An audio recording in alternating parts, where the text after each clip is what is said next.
हाय, आज गणेश केळवण्यासाठी जेवण करायला आलेला आहे, पण त्याला कांदा आवडत नाही म्हणून कशातही कांद्याचा वापर न करता मी स्वयंपाकाला लागलेली आहे। सर्वात आधी त्याला नाश्ता वगैरे केला। नाश्त्यामध्ये छान असे पोहे बनवले। त्याने स्वतः तर पोहे खाल्ले, सोबत शशीला सुद्धा पोहे भरवले। त्यानंतर त्याला मार्केटला जायचं होतं, तो गेला मार्केटला, मी लागली तयारीला।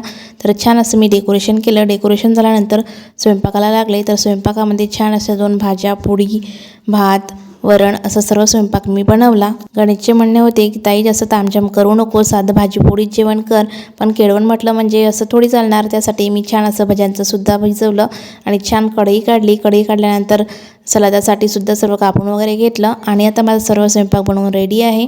सो मी ताटं बनवायला घेतले, ताटं वगैरे बनवले, तोपर्यंत गणेश सुद्धा आलेला आहे। गणेश आल्यानंतर त्याचे मी ऑप्शन केले, सोबतच आत्याने देखील त्याचे ऑप्शन वगैरे केले। ऑप्शन वगैरे झाल्यानंतर त्याला घरात एंट्री झाली। घरात आल्यानंतर ताट वगैरे सर्व डेकोरेशन रेडीच होतं।